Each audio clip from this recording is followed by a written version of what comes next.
Hello friend, welcome back to my channel. आज हम आपके लिए लेके आए बहुत ही ज्यादा हेल्दी और बहुत ही ज्यादा टेस्टी नाश्ता, जिसे हम बनाने वाले हैं इस तरह से गेहूं के आटे से। बहुत ही ज्यादा टेस्टी, क्रंची और क्रिस्पी बनेगा और आपको यकीन ही नहीं होगा कि आपने इसे गेहूं के आटे से बनाया है। और दूसरी खासियत ये है कि आप ये नाश्ता पूरे महीने स्टोर कर सकते हैं। जब भी आपके यहाँ मेहमान आए, आप उसे निकाल कर दे दीजिए, चाय के साथ, केचप के साथ, हरी चटनी के साथ।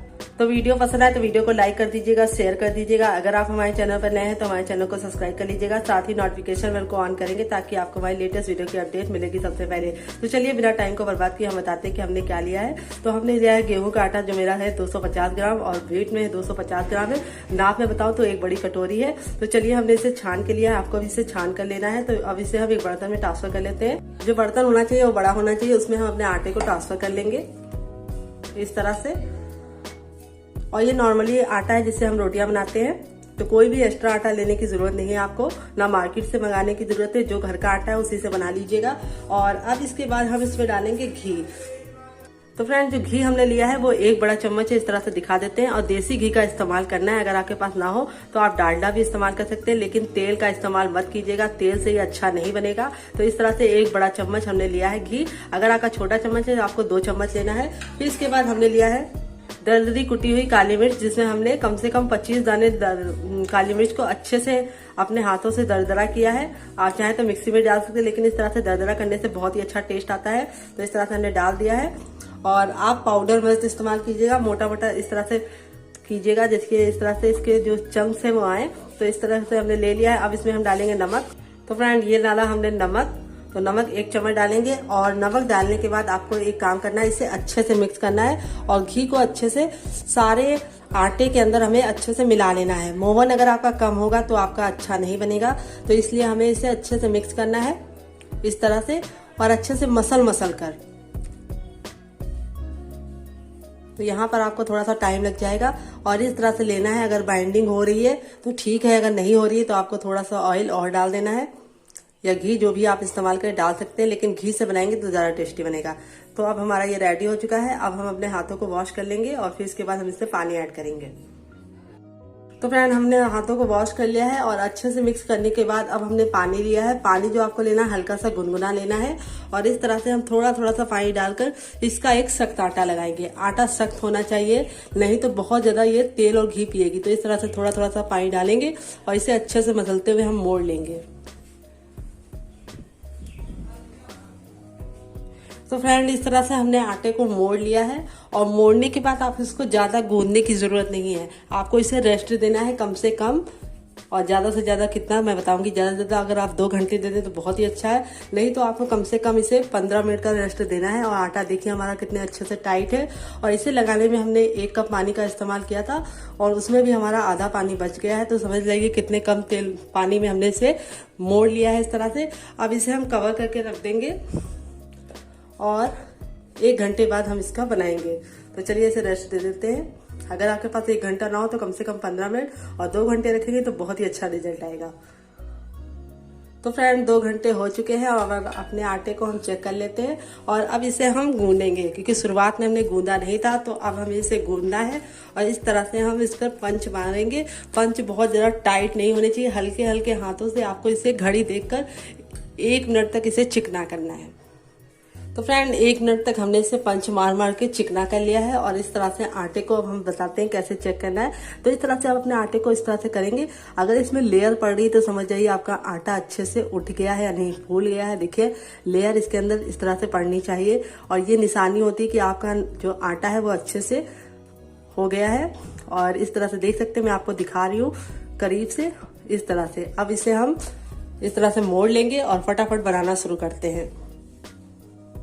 तो इस तरह से उठाएंगे, जैसे हम पूरी के लिए करते हैं उस तरह से हम इसको करेंगे और इसके हम 5 पार्टीशन करेंगे। तो नाइफ ले लेते हैं और नाइफ की सहायता से इसके 5 पार्टीशन कर देते हैं। तो 5 पार्टीशन हो गए हैं। अब इसको हम इसके अंदर ट्रांसफर कर देंगे और एक पार्टीशन उठाएंगे और इसे इस तरह से गोल करेंगे, जैसे रोटी के लिए करते हैं।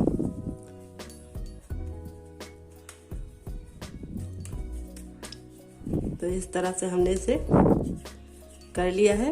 देखिए, इस तरह से आपको इसे अच्छे से ऊपर की तरफ करना है और इस तरह से प्रेस कर देना है। तो अब इसे हम रोल आउट करते हैं। आप चाहे तो सूखा आटा भी इस्तेमाल कर सकते हैं या फिर ऐसे भी कर सकते हैं अगर आपको दिक्कत हो बेलने में, रोल आउट करने में। तो चलिए हम इसे रोल आउट करते हैं। तो इस तरह से बेलन ले लिया है। अब इसके ऊपर हम थोड़ी सी डस्टिंग करेंगे और अब इसे हम रोल आउट करते हैं। ख्याल ये रखना इसे बहुत पतला रोल आउट करना है और शेप की चिंता मत करिए क्योंकि आगे चल के हम इसे शेप दूसरा देंगे, तो इसलिए बेलने पे फोकस होना चाहिए। इक्वल बेलना है, कहीं से ऊंचा नीचा नहीं होना चाहिए, पतला बेलना है और लंबा बेलना है। तो चलिए बेल लेते हैं। तो यहाँ पे आपको अपने हाथों की मसल का पूरा इस्तेमाल करना है और इसे बेलना है। तो चलिए बेल के दिखाते हैं आपको। तो फ्रेंड इस तरह से देख लीजिए मैंने इसे कितना पतला बेला है। आपको भी ख्याल ये रखना है कि इसे ज्यादा पतला बेलना है। बिल्कुल पापड़ के फॉर्म में मैंने इसे इतना पतला कर लिया है कि इसकी जब हम ले रहे हैं तो स्किन हल्की सी नीचे से दिख रही है। तो इस तरह से एक शीट मेरी रेडी हो चुकी है। इसी तरह हम अपनी 5 शीट रेडी करके आपको दिखाते हैं। तो फ्रेंड इस तरह से मैंने 5 बेल लिया। देखिए कितनी पतली मैं आपको दिखा रही हूँ। इस तरह से होनी चाहिए, बिल्कुल पतली सी, और इसमें स्किन भी हल्की सी दिख रही है मेरे हाथों की। तो इस तरह से हमने बेल लिया है। अब इसके बाद एक लेंगे और इसके ऊपर हम थोड़ा सा ऑयल डालेंगे। गरम ऑयल होना चाहिए, हल्का सा गुनगुना, और इसे हम अच्छे से इस तरह से कर लेंगे। फिर इसके बाद इसके ऊपर आटे की कोटिंग करनी है। हल्का सा आटा लेके प्रेस कर लेना है। इससे क्या होगा कि जो इसकी लेयर होगी वो अच्छे से चिपकेगी। फिर इसके बाद हम इस पर इस तरह से चिपका देंगे और अब इसके बाद फिर ऑयल डालें। तो फ्रेंड इस तरह से हमने ऑयल फिर से लगा दिया है। थोड़ा सा फिर से इसके ऊपर कोटिंग करेंगे और फिर इसके बाद अपनी दूसरी लेयर को लगाएंगे और इसे भी अच्छे से चिपका लेंगे। और फिर इसके बाद थोड़ा सा ऑयल, लमसम आधा चम्मच, और इसे अच्छे से फैला लेंगे। सूखा आटा कोट। फिर इसके बाद हमारी ये जाएगी चौथी लेयर, और चौथी लेयर लगाने के बाद हम इसे अच्छे से दबा लेंगे हल्का सा। फिर इसके बाद ऑयल, और ऑयल में हमने थोड़ी सी कस्तूरी मेथी डाली है जिससे बहुत ही अच्छा टेस्ट आएगा। आप चाहे तो इसमें भी डाल सकते हैं, लेकिन काली मिर्च जो हमने दरदरी कूटी है इसलिए हमने इसमें नहीं डाला है। और अब इसके बाद ये हमारी गई लास्ट, और इसको हम अच्छे से इसके ऊपर सेट कर देंगे और हल्का सा प्रेस कर लेंगे। और अब इसे मोड़ने से पहले इस पर हम थोड़ा सा ऑयल डालेंगे, लमसम 1 बड़ा चम्मच इस बार, और इसे अच्छे से फैला लेंगे और थोड़ा सा आटा, फिर इसे इसको प्रेस करेंगे और अब इसे हम रोल करेंगे। रोल करने के लिए आपको हाथों को टाइट रखना है और इसे काफी मजबूती से रोल करना है इस तरह से। और इस तरह से रोल करने के बाद आपको इसे इस तरह से करना है ताकि ये अच्छे से चिपक जाए। और अब नाइफ ले लेना है और नाइफ से इसके इस तरह से जो सेंटर है उसको अलग कर लेना है, क्योंकि यहाँ पे लेयर नहीं जाएगी, ये ऊंचा नीचा हो चुका था। और अब इसके हमें इस तरह से पार्टीशन करनी है। बहुत ज़्यादा मोटा नहीं होना चाहिए, पतला सा हम इसे इस तरह से कट कर लेंगे। देखिए वेरी इजी और वेरी क्विक रेसिपी है और महीनों खराब नहीं होता, आप इसे स्टोर कर सकते हैं। तो देखिए इस तरह से कट करना है। तो हो गया ये कट, और ये वाला आप इसको छोटी बना कर रख सकते हैं। अब हम इसको इसके अंदर ट्रांसफर कर लेंगे। तो इस तरह से ट्रांसफर करने के बाद हम एक लेंगे और आपको दिखाएंगे कि इसमें कितनी परतें पड़ी हैं, और इससे हमें इस तरह से हल्का सा गोल शेप देना है। और अब अपने हथेलियों के बीच में रखना है और इस तरह से हमें इसे प्रेस कर देना है। देखिए, और प्रेस करने के बाद बेलन को बिल्कुल हल्के हाथों से इसके ऊपर इस तरह से 2 बार प्रेस करना है, बहुत ज़्यादा नहीं। ये देखिए परफेक्ट ये हो चुकी है। इसी तरह हम अपनी सारी बना लेंगे। तो चलिए दूसरी बना के दिखाते हैं। इस तरह से लेने के बाद आपको इसकी लेयर को इस तरह से हल्का सा शेप में लाना है और फिर इसके बाद इस तरह से रखना है और इस तरह से प्रेस कर देना है। और अब बेलन को लेकर हल्के से बिल्कुल 2 बार, बस तीसरी बार नहीं, और इस तरह से हम अपनी सारी बनाकर रख लेंगे, फिर आपको दिखाते हैं। तो फ्रेंड इस तरह से मैंने तैयार कर लिया है सारी की सारी। अब इसे हम इस तरह से रख लेंगे। तो देखिए कितनी अच्छे से इसके अंदर दिखाई दे रही होंगी आपको लेयर। ये देख लीजिए कितनी अच्छी लेयर पड़ी है, और जब आपको इसे फ्राई करके दिखाएंगे तो इसमें अच्छे से लेयर अलग अलग हो जाएगी। तो इस तरह से ये हमारी बिल गई है। अब चलते हैं इसे बनाते हैं।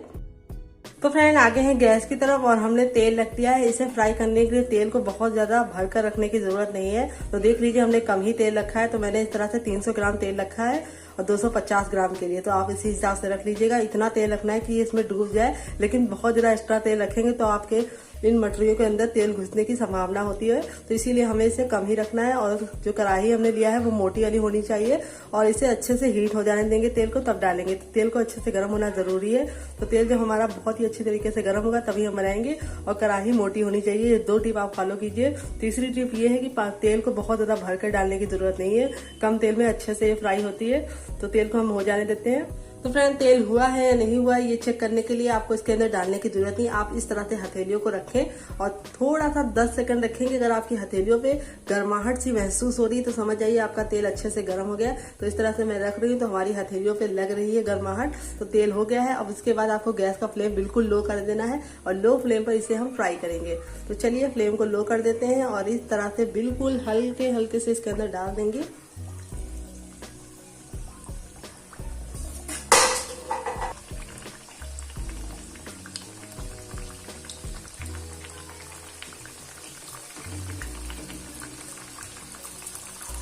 तो एक बार में बहुत ज्यादा नहीं फ्राई करेंगे, एक बार में हम इतनी ही फ्राई करेंगे जितनी हमारी कढ़ाई के अंदर आ जाएगी। तो इसे फ्राई करने के लिए आपको इसको डाल देना है, फिर इसको 1 मिनट तक पकने देना है, बिल्कुल टच नहीं करना है। और फ्रेंड 1 मिनट के बाद आपको थोड़ा सा छोटा चम्मच ले लेना है और इसकी लेयर पे इस तरह से डालना है। देखिए इससे क्या होगी, इसकी लेयर खुल जाएगी। ये टिप आप जरूर फॉलो कीजिएगा, इससे बहुत ही अच्छा रिजल्ट मिलेगा। तो फ्रेंड इस तरह से आपको इसके ऊपर ऑयल डालना है। देखिए ऑयल डालने से जो इसकी लेयर है वो खुलने लगती है और इसमें काफी अच्छा क्रंच पैदा होता है। तो इस तरह से हम डाल रहे हैं, लेयर के ऊपर डालना है और आपको इस तरह से डालते जाना है। फिर इसके बाद हम इसे टर्न कर देंगे। तो फ्रेंड 3 मिनट बाद देखेंगे कि ये अच्छे से फ्राई हो चुकी है। देख लीजिए कितना अच्छा इसका जो लच्छा है वो खिल के आया है। और इस तरह से देख सकते हैं आप लोग, मैं आपको करीब से दिखा रही हूँ। और इसे हम इस तरह से छन्ने में निकाल लेंगे ताकि जो इसका एक्स्ट्रा ऑयल है वो इसी के अंदर वापस हो जाए। और हमारी ये लच्छेदार क्रिस्पी करारी चटपटी मटरी तैयार हो चुकी है। और इस तरह से हम इसको रखेंगे ताकि इसका एक्स्ट्रा ऑयल वापस हो जाए। और इसी तरह हम अपनी सारी बना लेंगे। तो तेल को अच्छे से गर्म कर लीजिए, फिर इसके बाद आपको फिर से डालना है।